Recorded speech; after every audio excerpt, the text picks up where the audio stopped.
We've mentioned a few Montreal Canadiens and their futures with the team. Shea Weber and Carey Price, they came to mind in our episode that came out earlier this week. But what about one Jeff Petry?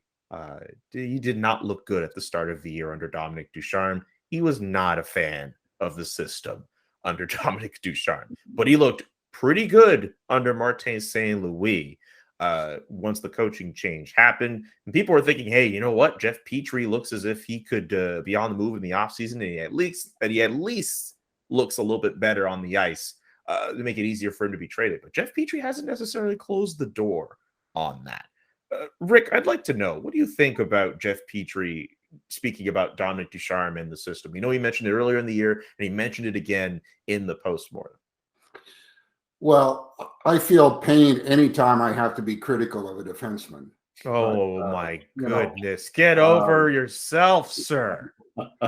Petry really had, he was right. I mean, Ducharme system, so-called new system, just was a case of it just wasn't working. And, over the course of many of our shows, we used to talk about what are they doing? What type of defensive zone, transition game, so many of the details of the game that are so critical and important to having any success. And we came back empty-handed going, not sure. And, Jeff basically, when a player speaks out like that, I know that a number of times over my career, there were some coaches that you thought about some of the stuff they were saying and doing, and you question it, but you didn't publicly, make comments about it. So that comment that he made was the beginning of the end for Jeff.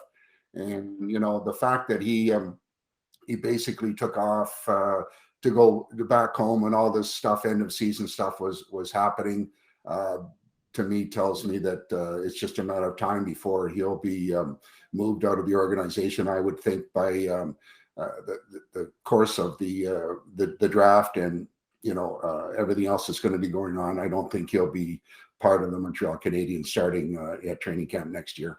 Mm-hmm. Yeah, I'm going to defend Jeff Petry here a bit. He's taken a lot of heat this season, and I don't know him really well, but I got to know him a little bit back when we were allowed in the locker room. And when he was speaking out against Ducharme's system publicly, it was very unlike Jeff Petry. He's a very quiet guy, normally soft-spoken. I've written before that he comes across the kind of guy like you'd want your daughter to marry, humble guy.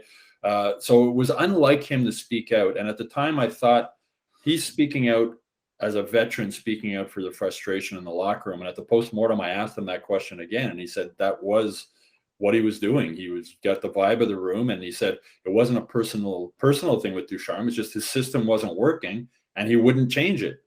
And he wouldn't realize that how big the loss of Philippe Danault was with the system they had been playing. They didn't have somebody to take Philippe Danault's role over.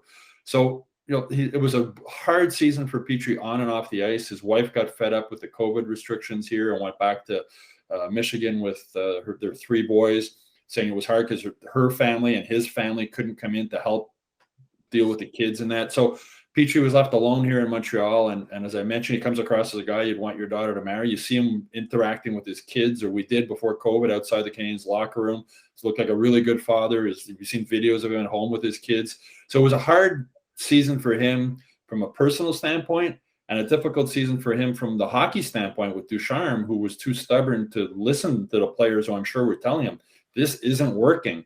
And Petry took it upon himself to speak out as a veteran leader and took a lot of heat for it. He didn't play well. He's the first to admit he didn't play well. He mentioned at the postmortem that he doesn't want to close the door now. You got to remember, twice he had a chance to leave Montreal as an unrestricted free agent, and he didn't even test the market. He re-signed here.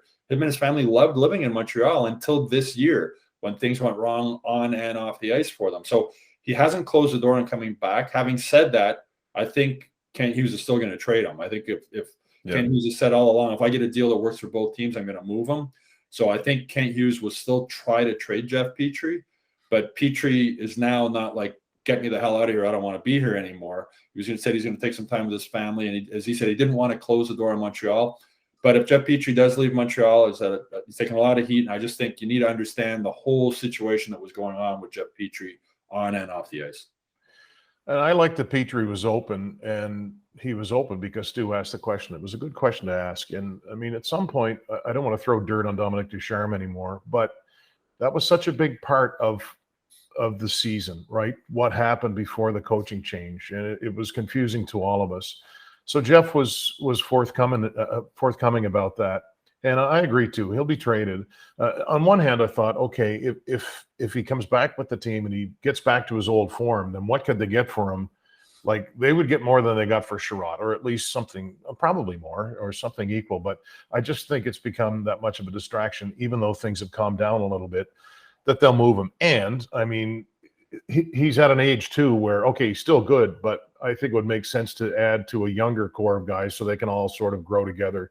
But yeah, look, we talked about it, or I touched on it anyway earlier when we talked about Shea Weber not knowing exactly what's going on in someone's life personally. Well, that was the case with Jeff and his family too. It was a frustrating season for him. None of us could figure out why he was playing so poorly, and I know we've been over that, but it was good that he spoke his mind and he got it out there. So now, turn the page. But something Stu said, and it was really good that Jeff said this. He said, we as a family, we signed here twice, so they love this city. But things change, and I think there's still a lot of good hockey left in Jeff Petry, and I think there will be a general manager who will go out there and recognize that and make a deal. He wasn't perfect after the coaching change. The numbers were better. Still, there was some decision making that left you scratching your head. But I think the good Jeff Petry, the older, does that sound right? The vintage Jeff Petry, I think he's still around. Yeah, I think you're right, Dan. I think other GMs around the league will understand all the situations he was dealing with. And Jeff Petry is a solid person and played well down the stretch, which helps Kent Hughes as far as his ability to deal him. So I think Kent Hughes will be able to make a trade that helps both teams, and Jeff Petry will move on. And if he does, I wish him the best of luck wherever he ends up. Okay, I just want to throw this out here real quick. So if the Canadiens move on from Jeff Petry, fine. Then they're going to have to figure out a hole or two in that defense, because I don't know how they're going to go about the season with, just Joel Edmondson and Jordan Harris. Maybe they start Justin Barron. Is Chris Wyman going to come back? Who knows? Like, the defense is good. I'm sorry to jump in. They're going to get a veteran who's maybe on an expiring contract just to bridge a gap, I think.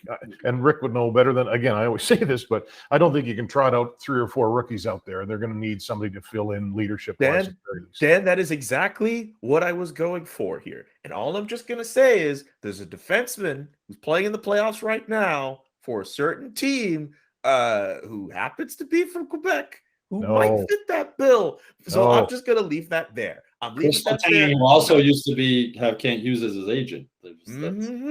That's all I'm just saying. I'm not saying it's going to happen. I'm just saying the option is there, and hey, maybe the Canadiens take advantage of it. Maybe they don't. Maybe he doesn't want to come. I'm just putting it out there. Bring back David Schlemko. Bring back David Schlemko. I would not be shocked if Chris Letang is a Montreal Canadian. I'd be shocked. Okay, Rick, where do you stand on Chris Letang being a suitable replacement for Jeff Petry if they dig in and find a lot, or try and find some names that can, with some experience, to get back there and help out, because like you guys touched on, you can't have all young inexperienced D without having somebody to kind of hold the fort and show the way. So I mean, if Petry is moved, they're going to have to find another guy that's going to step in there, whether it's Letang or whoever it is, with some experience that's going to help them get through the growing pains of their youth on the blue line. But the potential is tremendous from what they have in their group. I think there's a lot of real good things to come. It's just going to take a little bit of time, and defense are hard to come by, but they have some quality kids that are going to be good players for the future. Okay. No. I love for these types of questions, by the way. I really want to debate Rick into making a decision and be like, pick Letang or not. He's like, nope, going straight down the middle. You can always count on Rick to just be professional like that. Let us know in the comment section. What do you think the Canadiens will do with Jeff Petry? And if Chris Letang, you know what? You don't even have to do the Chris Letang thing. I'm really just being a disturber, if you get what I'm saying here. Subscribe to the podcast on YouTube. Subscribe to the Hockey Inside Out newsletter, and visit hockeyinsideout.com to check out our full episode, which dropped earlier this week.